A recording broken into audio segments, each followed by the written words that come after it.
Valentine day کی حقیقت اسلام کی نظر میں 14 فروری کا یہ دن پورے عالم میں ویلنٹائن ڈے کے نام سے جانا جاتا ہے۔ نئی نسل بے حیائی کے اس دن کو عالمی تہوار مانتے ہیں۔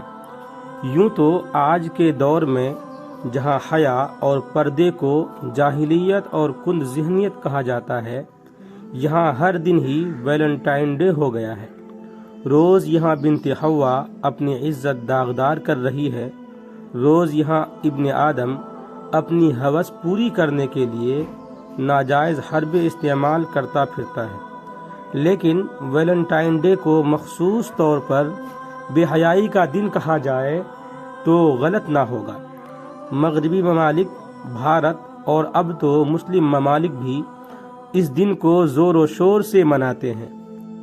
قوم و ملت اور مذہب کی تقسیم کو بہت پیچھے چھوڑ کر لوگ اس تہوار کو بڑے جوش و خروش سے منانے لگے ہیں۔ اس دن کو محبت کے اظہار کا دن کہا جاتا ہے۔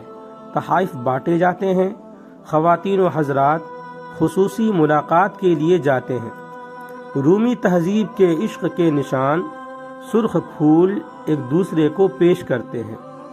کوپڈ نام کے ایک پرندہ جس کے بارے میں رومی مشرکین کا عقیدہ تھا کہ وہ محبت کا خدا ہے، اس کی تصویر کارڈز پر لگا کر اظہار عشق کیا جاتا ہے۔ اس دن محبت کی شاندار محفلیں سجائی جاتی ہیں، بدکاری کا ارتکاب ہوتا ہے، سرعام بے حیائی کی ساری حدیں پار کر دی جاتی ہیں، اور پھول فروشوں اور رومانوی تحائف بیچنے والوں کی تو جیسے اس دن لاٹری نکل آتی ہو۔ یہ کاروباری حضرات 10 دن پہلے ہی اپنا کاروبار جمانے کے لیے پھول اور تحائف مہنگے کر لیتے ہیں کہ بیمار ذہن تو آئیں گے اور خریدیں گے، کیونکہ اس کا رومانوی دن اس کے بغیر ادھورا جو ہو جاتا ہے۔ تو جہاں ایک طرف لعنت کمائی جا رہی ہوتی ہے تو وہیں دوسری طرف عزت بیچی جا رہی ہوتی ہے، اور اس کا ذمہ دار صرف ہم اور ہمارا معاشرہ ہے، جس میں میڈیا اور سوشل میڈیا سر فہرست ہے۔ ویلنٹائن ڈے کا آغاز کیسے ہوا؟ اس کے تعلق سے ویکیپیڈیا پر یہ لکھا گیا ہے کہ 3 صدی عیسوی میں ویلنٹائن نام کا ایک پادری تھا جو ایک راہبہ کے عشق میں مبتلا ہوا۔ چونکہ مسیحیت میں راہبوں اور راہبات کا نکاح ممنوع تھا، اس لیے ایک دن ویلنٹائن نام کے پادری نے اپنی معشوقہ کو گھیرنے کے لیے اسے کہا کہ اسے خواب میں کہا گیا ہے کہ 14 فروری کا دن ایسا ہے کہ اس میں اگر کوئی راہب یا راہبہ جسمانی تعلقات بھی قائم کرے تو گناہ نہیں سمجھا جائے گا۔ راہبہ نے اس فریبی پادری پر یقین کیا اور دونوں کلیسا کی روایات کے خلاف جاتے ہوئے زنا کے عمل میں مبتلا ہو گئے۔ اس کے بعد کلیسا کی روایات کی یوں تو دھجیاں اڑانے پر ان کا حشر وہی ہوا جو عموماً ہوا کرتا ہے، یعنی انہیں قتل کر دیا گیا۔ بعد میں کچھ منچلوں نے ویلنٹائن نامی فریبی شخص کو شہید محبت کے درجے پر فائز کرتے ہوئے اس کی یاد میں یہ دن منانا شروع کر دیا۔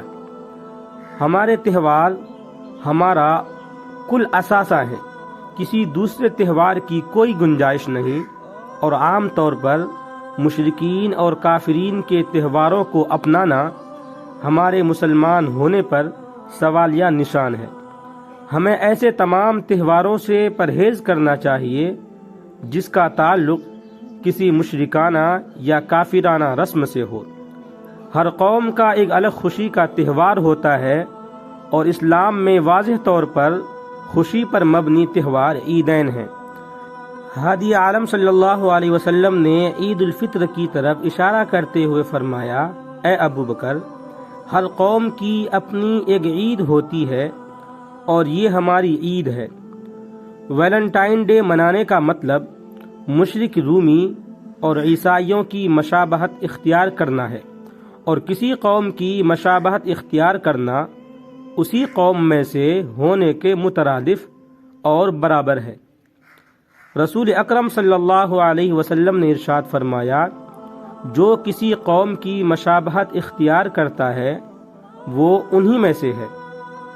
قرآن پاک میں سورۃ المجادلہ کی آیت نمبر 22 میں ہے کہ تم نہ پاؤ گے ان لوگوں کو جو یقین رکھتے ہیں اللہ تعالی اور آخرت کے دن پر کہ دوستی کریں ان سے جنہوں نے اللہ اور اس کے رسول صلی اللہ علیہ وسلم سے مخالفت کی، اگرچہ وہ ان کے باپ یا بیٹے، بھائی یا خاندان والے ہوں۔ تہوار کی حقیقت اس کی تاریخی روایات سے کم ہی لوگ واقف ہوتے ہیں، اور اکثر لوگ تو جاننا بھی نہیں چاہتے، لیکن امت مسلمہ جو کہ حق و باطل اور صحیح غلط کی تمیز سکھانے والی امت کا نام ہے، ہمارے لیے اتنا ہی کافی ہے۔ یہ سراسر بے حیائی ہے، اس کی اسلام میں کوئی جگہ نہیں۔ ضرورت اس بات کی ہے کہ پوری عالمی برادری کو صحیح رہنمائی دی جائے، اسلامی روایات کی پاسداری کی جائے، اسلامی تعلیمات کو زندہ رکھنے کے لیے اقدامات کیے جائیں۔ اللہ تعالی ہمیں اور تمام امت مسلمہ کو اس دن کی شر سے بچائے، آمین یا رب العالمین۔ ویڈیو اچھا لگے تو لائک کریں، کمنٹ کریں، شیئر کریں اور چینل کو سبسکرائب ضرور کریں۔ آپ کا بہت بہت شکریہ ہوگا۔